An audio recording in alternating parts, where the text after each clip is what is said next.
ඔහෝ යාළුවනේ සුබම සුබ දවසක් වේවා කියලා හදවතින්ම ප්‍රාර්ථනා කරනවා. ඉතින් යාළුවනේ වෙනද වගේ මටත් මේ එකතු වෙලා ඉන්න මැද පෙරදිග වැඩ කරන කෙනෙක්.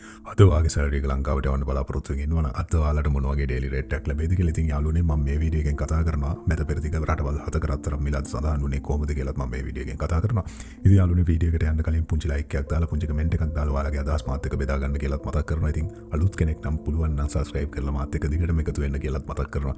ඉතින් යාළුවනේ අද 2026 තුන්වෙනි මාසේ 19 වෙනිදා බ්‍රහස්පතින්දා දවසක්. ඉතින් අද දවසේ ඔයාලා කරන කියන සෑම සියලු දෙයක්ම සර්වපකාරයෙන්ම සාර්ථකත්වයට යන සුන්දර දවසක් වේවා කියලා හදවතින්ම ප්‍රාර්ථනා කරනවා. good morning ඔයාලා සියලුම දෙනාට. ඉතින් යාළුවනේ ඔයාලගේ රටවල් වල exchange වල මිල ගණන් ගැන කතා කරන්න කලින් අපි මුලින්ම ශ්‍රී ලංකා මහ බැංකුවේ ඩොලර් එක ගැන කතා කරමු.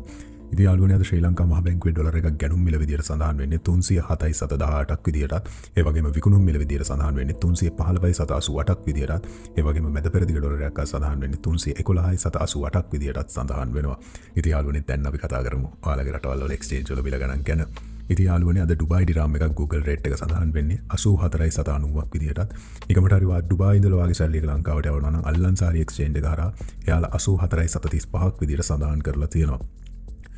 ඒත් එක්කම යාළුවනේ අද බහරෙන් ඩිනාර එකක් Google rate එක සඳහන් වෙන්නේ 826.7ක් විදියටත්. බහරෙන් ඉඳලා වාගේ සල්ලි එක BFC exchange එක හරහා transaction එක කරන්න බලාපොරොත්තු වෙමින් ඉන්නවා නම් එයාලා 822.89ක් විදියට සඳහන් කරලා තියෙනවා. ඒ වගේම යාළුවනේ ජෝර්දාන් ඩිනාර එකක් අද Google rate එක සඳහන් වෙන්නේ 439.84ක් විදියටත්. නිකමට හරි වා ජෝර්දාන් ඉඳලා වාගේ සල්ලි එක ලංකාවට යවනවා නම් UAE exchange එක හරහා එයාලා ඔයාලට 438.70ක් විදියට සඳහන් කරලා තියෙනවා. ඉතින් යාළුවනේ සමහර විට මේක දවල් වෙද්දි තව වැඩි වෙන්නත් පුළුවන්. මොකද යන මේ පැටර්න් එකත් එක්ක දවල් වෙද්දි සමහර වෙලාවල් වලට මේ exchange වල මිල ගණන් තව වැඩි වෙන්නත් ඉඩ තියෙනවා. ඉතින් යාළුවනේ අද සෞදි රියාල් එකක් Google rate එක සඳහන් වෙන්නේ 83.35ක් විදියටත්. ඒ වගේම යාළුවනේ SNB exchange එක හරහා සෞදි රියාල් එකක් අද exchange කරන්න බලාපොරොත්තු වෙමින් ඉන්නවා නම් එයාලා 83.12ක් විදියට සඳහන් කරලා තියෙනවා. ඒ වගේම යාළුවනේ ඕමාන් රියාල් එකක් අද Google rate එක සඳහන් වෙන්නේ 811.8ක් විදියටත්. මොඩර්න් exchange එක හරහා ඔයා exchange කරනවා නම් ඕමාන් ඉඳලා වාගේ සැලරි එක ඉතින් යාලා අද වාට 810.50ක් විදියට සඳහන් කරලා තියෙනවා. ඒ වගේම යාළුවනේ කටාර් රියාල් එකක් සඳහන් වෙන්නේ 85.55ක් විදියටත්. අල් සමාන් exchange එකේ වා නිකමට හරි කටාර් රියාල් එක ලංකාවට යවන්න බලාපොරොත්තු වෙනවා නම් අල් සමාන් exchange එක හරහා එයාලා 85.35ක් විදියට සඳහන් කරලා තියෙනවා.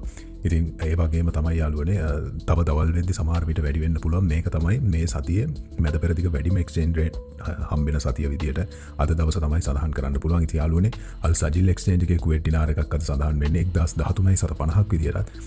BEC exchange එකේ අද කුවේට් ඩිනාර එක සඳහන් වෙන්නේ 1000ක් විදියටත්. අල්නාද exchange එකේ අද කුවේට් ඩිනාර එකක් සඳහන් වෙන්නේ 1001ක් විදියටත්. අල්මුල් exchange එකේ 1003ක් විදියටත්. UAE exchange එකේ අද කුවේට් ඩිනාර එකක් සඳහන් වෙන්නේ 1017.19ක් විදියටත් බලා ගන්න පුළුවන්. ඉතින් යාළුවනේ වාගේ වටිනා කියන සැලරි එක ලංකාවට යවද්දි පැඩිම exchange rate එකක් දෙන exchange එකක් බලලා වාගේ සැලරි එක ලංකාවට යවන්න කියලා මතක් කරනවා. ඒ වගේම යාළුවනේ අද කුවේට් ඩිනාර එකක් Google rate එක සඳහන් වෙන්නේ 1017.19ක් විදියට තමයි සඳහන් වෙන්නේ. තව දවල් වෙද්දි සමහර විට අල් සජිල් exchange එකේ කුවේට් ඩිනාර එකකට වැඩි exchange rate එකක් ලබා ගන්නත් පුළුවන් වෙයි කියලා මට හිතෙනවා. ඒ වගේම යාළුවනේ අද යූරෝ එකක් සඳහන් වෙන්නේ 359.54ක් විදියටත්. ඒ වගේම අද සිංගප්පූරු ඩොලර් එකක් සඳහන් වෙන්නේ 243.23ක් විදියටත්. ඒ වගේම අද ඕස්ට්‍රේලියන් ඩොලර් එකක් සඳහන් වෙන්නේ 219.17ක් විදියටත්. ඒ වගේම මැලේසියන් රින්ගිට් එකක් සඳහන් වෙන්නේ 79.64ක් විදියටත්. ඒ වගේම යාළුවනේ ඊශ්‍රායල් ෂේකල් එකක් සඳහන් වෙන්නේ 100.59ක් විදියටත් බලා ගන්න පුළුවන්. ඉතින් යාළුවනේ අද අපි කතා කරේ මැද පෙරදිග වැඩ කරන කෙනෙක් අද වාගේ සැලරි එක ලංකාවට යවන්න බලාපොරොත්තු වෙමින් ඉන්නවා නම් අද ඔයාලට මොන වගේ ඩේලි රේට් එකක් ලැබෙයිද කියලා. ඉතින් යාළුවනේ දැන් අපි කතා කරමු මැද පෙරදිග රටවල් හතක රත්තරන් මිල අද සඳහන් වුණේ කොහොමද කියලා. ඉතින් යාළුවනේ මේ විදිහට බලා ගන්න පුළුවන් කුවේට් වල රත්තරන් මිල. ඉතින් යාළුවනේ මේ විදිහට බලා ගන්න පුළුවන් සෞදි වල රත්තරන් මිල. රයිට් යාළුවනේ මේ විදිහට බලා ගන්න පුළුවන් ඩුබායි වල රත්තරන් මිල. රයිට් යාළුවනේ මේ විදිහට බලා ගන්න පුළුවන් කටාර් වල රත්තරන් මිල. රයිට් යාළුවනේ මේ විදිහට බලා ගන්න පුළුවන් ඕමාන් වල රත්තරන් මිල. රයිට් යාළුවනේ මේ විදිහට බලා ගන්න පුළුවන් බහරේන් වල රත්තරන් මිල. රයිට් යාළුවනේ මේ විදිහට බලා ගන්න පුළුවන් අවසාන වශයෙන් ජෝර්දාන් වල රත්තරන් මිල. ඉතින් යාළුවනේ අද අපි කතා කරේ මැද පෙරදිග වැඩ කරන කෙනෙක් අද වාගේ සැලරි එක ලංකාවට යවන්න බලාපොරොත්තු වෙමින් ඉන්නවා නම් අද ඔයාලට මොන වගේ ඩේලි රේට් එක ලැබෙයිද කියලා. ඉතින් යාළුවනේ මම හිතනවා මේ වීඩියෝ ඔයාලට වැදගත් වෙන්න ඇති කියලා. හැමදාමත් කියනවා වගේ hina වෙලා පරිස්සමෙන් සතුටින් ඉන්න. මම subscribe කරලා මාත් එක්ක එකතු වෙන්න කියලාත් මතක් කරනවා. ජය වේවා. ආයෙ හම්බෙමු හෙට.